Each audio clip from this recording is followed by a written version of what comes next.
రెండవ రాజుల గ్రంథం 4వ అధ్యాయం 8వ వచనం చదవండి.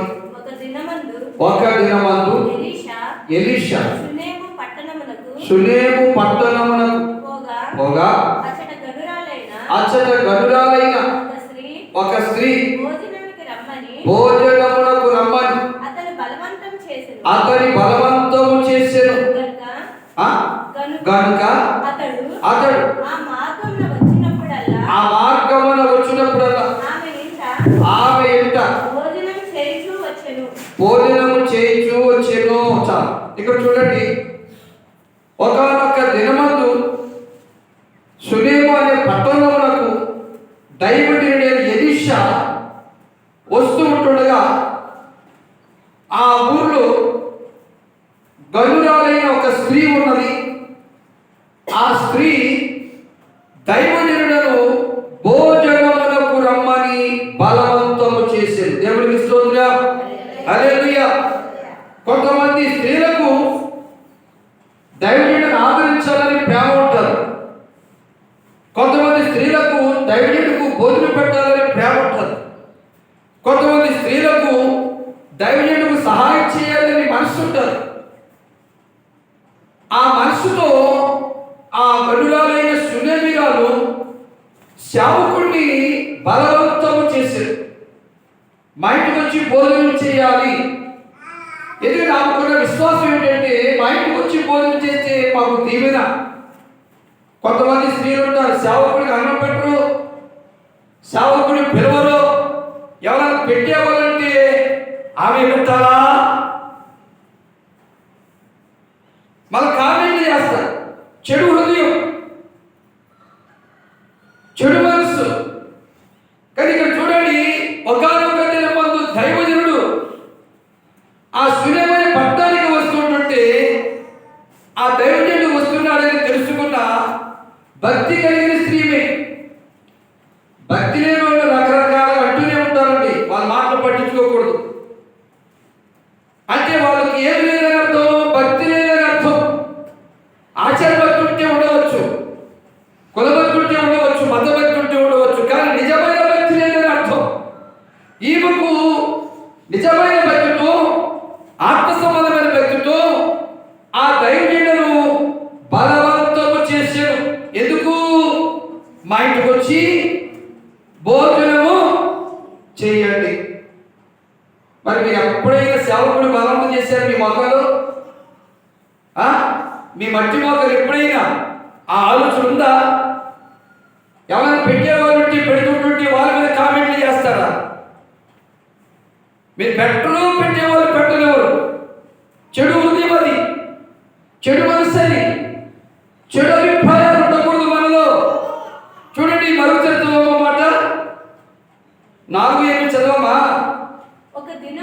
ఒక దినమందు ఎలీషా షూనేము పట్టణమునకు పోగా అచ్చట గనురాలైన ఒక స్త్రీ భోజనమునకు రమ్మని అతనిని బలవంతము చేసిన. ఎవరిని? సేవకుడిని, ప్రవక్తను, సమర్పణ కలిగిన సేవకుడిని, ఎవరిని? దేవుని పిలుపొందుకునే సేవకుడిని, విశ్వాసంతో ప్రార్థన చేస్తున్న సేవకుడిని, ఎవరిని? మా ఇంటికి రావాలి బలవంతము చేశారు. గనుక అతడు చూడండి, ఆ మార్గమున వచ్చినప్పుడల్లా ఆమె ఇంట, కొంతమంది ఆమె ఇంట్లో ఎందుకు చేయాలి?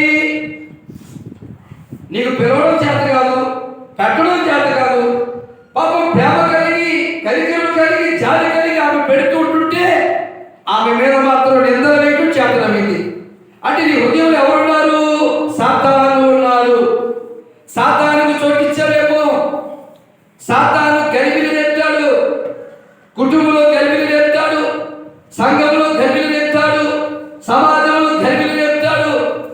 ఇక చూస్తే దైవభక్తి కలిగిన స్త్రీ, విశ్వాసం కలిగిన స్త్రీ, దేవుడి మీద నమ్మకం ఉంచిన స్త్రీ, దేవుడి మీద ఆధారపడిన స్త్రీ దైవజనుడు వెళ్తుంటుంటే, అయ్యా మీరు ఈ ఊరు వచ్చినప్పుడల్లా, ఎప్పుడొచ్చినా, ఎనీ టైం, ఎప్పుడొచ్చినా మా ఇంటికి వచ్చి భోజనం చేసి వెళ్ళాలని ఒత్తిడి చేసిందండి, బలవంతం చేసిందండి.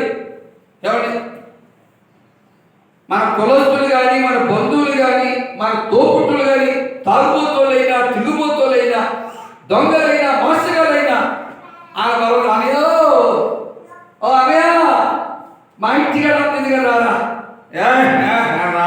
అంటాడు, తాగేశాడు. అయినా నేను బలవంతం చేస్తా.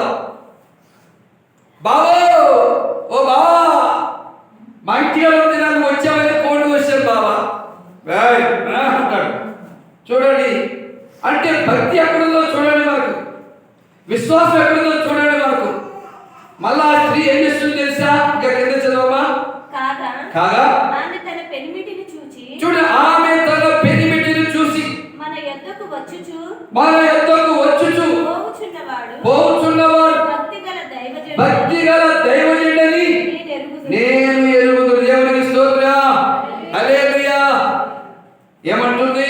అయ్యా భక్తుడు చెప్పుకుంటుంది, మన ఇంటికి వచ్చుచు పోచున్న దైవజనుడు. ఎలా చూడండి, తిండిపోతుడు కాదు. తిండిపోతుడు కొంతమంది తిండి పెడతారు, ఇత్తినయ్యా అత్తినయ్యా అత్తినయ్యా ఇత్తినయ్యా. ఎవరు కచేపు సాపేశ్వరు మా గురించి ప్రార్థన చేద్దామని ఆలోచన ఉండదు. వచ్చిన దాని తిండి పెడుతూనే ఉంటారు. ఏమండి, ఈ మాటలు మన ఇంటికి వచ్చి చూపోతున్నవాడు ఏమండి భక్తి గల దైవజనుడని నేను ఎరుగుదును. తన భర్తకు చెప్పుకుంటుంది, తన భర్తకు చెప్పుకుంటుంది.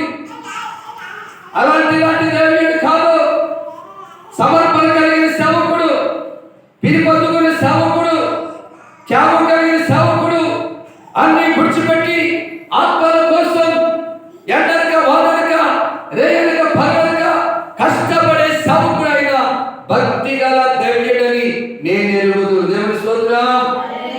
మరి మనం ఏం ఎరిగి ఉంటున్నాం? మనం ఏం ఎరిగి ఉంటున్నాం? 11 గంటలకు ప్రార్థన అంటే 12:30కి రావటం మనకు తెలిసింది. మనం ఏం తెలుసుకుంటున్నాం?